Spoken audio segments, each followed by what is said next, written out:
सगळ्या पक्षांच्या प्रचाराच्या गाड्या, त्याचे समर्थक कार्यकर्ते, गजबजलेली बाजारपेठ. स्वप्नावर रेड्ड्यांनी मला थोडस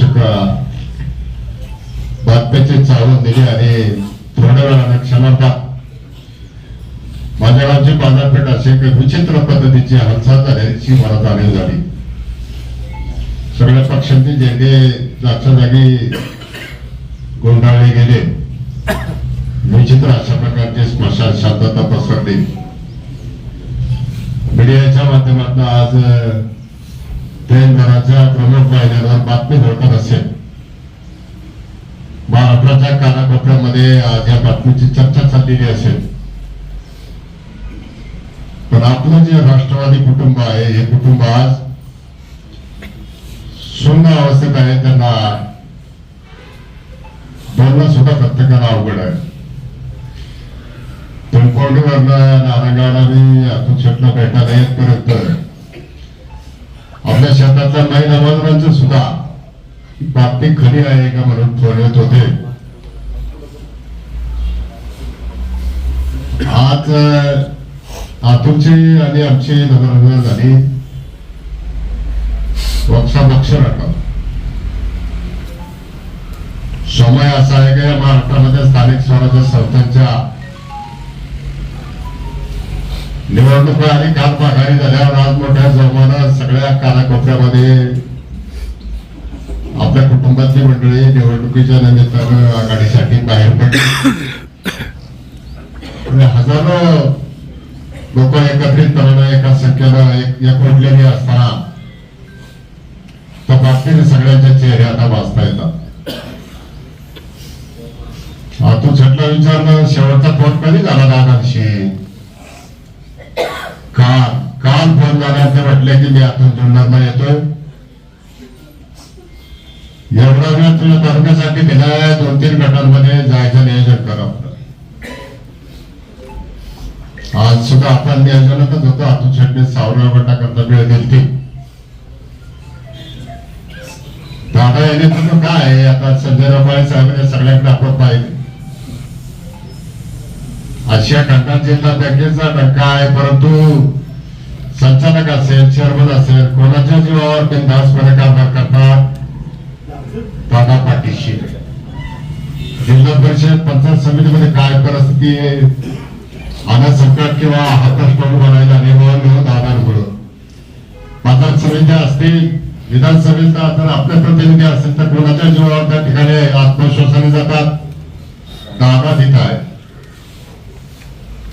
कोणत्याही पक्षाचे लोक महाराष्ट्रात असतील तर इतक्या मोठ्या क्षमतेचा नेता कोणाकडेच नाही. वारंवार सांगायचे की मी सहाला तयार होतो. शरीराची सगळ्या प्रकारची काळजी घेतली जात होती. अनेकांना सांगायची, आम्हाला सुद्धा विषय बोलायचे. आज अशा प्रकारची वेळ गाठली की अजून आपल्यापर्यंत पूर्णपणाला खात्रीदायक बातमीची काही माहिती आली नाही. कारण आपण इथं सगळ्यांनी फोन पण ठेवले. बारामतीला सगळ्यांना येत असताना मला वाटतं छोट्या विमानामध्ये मोजक्या लोकांच्या समेत असताना काहीतरी अपघात झाला. विमानामधले असलेली सगळी माणसं मृत्युमुखी पडली. अशी कुणकुस कानावर दादा नव्हते जायला पाहिजे. कारण दादा पवार कुटुंब हा आपला राष्ट्रवादीचं एक मोठं कुटुंब आहे. साहेब थकले आता नंतर एवढ्या उभे दिल्या सगळ्यांना बरोबर घेऊन जायला दादांशिवाय त्या कुटुंबात आता एवढा सक्षम माणूस दिसत नाही. सगळा जन्माला हळहळलाय. दुःख व्यक्त करणं, हळहळ व्यक्त करणं याच्या पलीकडे आपल्याकडे काही नाही. पण आजपर्यंत या तालुक्यामध्ये जेव्हापासून अतुल शेटने राष्ट्रवादी कुटुंबाचे सूत्र हातात घेतले, समोरच्या मंडळीने किती प्रकारचे त्या ठिकाणी वैचारिक हल्ली टीका टिप्पणी असत दादांच्या भरोशावर, दादांच्या जीवावर खंबीरपणाला ते सडतोडपणाला उत्तर द्यायचे. ही कामं मी करणार, तालुक्यासाठी मला हे करायचंय, जनतेसाठी हे करायचे. आपल्या सगळ्यांचा भरोसा जो आहे तो दादा होते, असे दादाच आपल्यामध्ये रोज असणारे. दादांचा दौरा जर तालुक्यामध्ये असेल तर कार्यकर्त्यांना काळजी लागायची. 2-2, 3-3 दिवस अगोदर सगळ्या तयाऱ्या. आजच्या रात्री मला वाटतं कार्यकर्ते झोपायचेच नाही. दादा दिलेल्या वेळेच्या अगोदर तासभर येते, आपण गाठलं राहायला नको. या अनुषंगाने आत्ताच्या दौऱ्यात आपण सगळेजण आतुरतेने वाट पाहत होतो, पण दादांचं दर्शन आपल्याला झालं नाही. असंख्य अशा प्रकारचे कार्यकर्ते आहेत, सगळ्यांना मोलाचं मार्गदर्शन दादाचं त्या ठिकाणी राहिलं. आपण सगळे आज या वैभवशाली परंपरेला पाठी झालोय.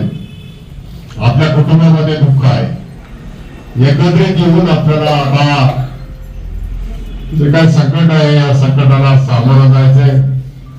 पावलं पावले आपल्याला विचार करावा लागणार आहे आणि आपल्याला आता फार जबाबदारीने वागावं लागेल. आपल्या कुटुंबातले कुटुंब बघून आपलं सगळं काही जे असेल ते निस्तरायला किंवा आपली खंबीर हानी घ्यायला, आपला बचाव करायला, आपल्या पाठीशी उभं राहायला प्रत्येक क्षणाला दादा होते. ते दादाच आज नाही, आपण आज एकमेकांना सावरण्याची गरज आहे. त्याच अनुषंगानं आज जास्त बोलता येत नाही. माझ्यापेक्षा इतरांच्या अनेकांच्या अनेक प्रकारच्या भावना, दादांच्या विषयीचे अनुभव, दादांनी कारभारात केलेलं मार्गदर्शन या सगळ्या गोष्टी असणार आहेत.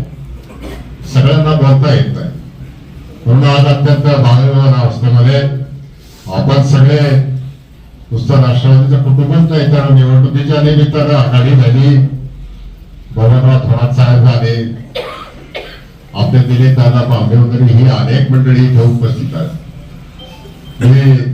आपल्या या नेत्याचा पुढचा प्रवास खरं तर ते आपल्याला आत्तावर सोडून गेले, पण त्यांच्याविषयी काय भावना व्यक्त करा, परंतु कृतज्ञता व्यक्त करण्याच्या पलीकडे आपल्याकडे दुसरं आपल्या हातामध्ये काहीच नाही. त्यांचा तो पुढचा प्रवास सुंदर व्हावा अशा भावना या ठिकाणी आहेत. दादांना तालुक्यातल्या तमाम जनतेच्या वतीनं, आपल्या कुटुंबाच्या वतीनं मी भावपूर्ण श्रद्धांजली समर्पित करतो. हरिओम तत्सत.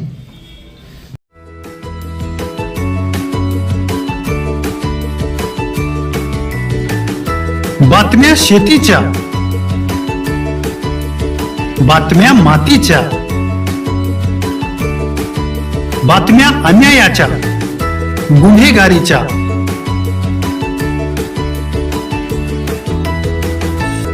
राजकारणाच्या आणि समाजकारणाच्या, शोषणाविरुद्ध बुलंद आवाज, जनसामान्यांच्या हुंकाराची गाज, सत्कार्याला प्रोत्साहन, दुष्कृत्याला अनुशासन, निर्भीड, निस्पृह, सडेतोड, बेधडक आणि रोखटोक म्हणजेच विघ्नहर टाइम्स. शोध बातमीचा, ध्यास सत्याचा. आपलं चॅनल, आपली बातमी.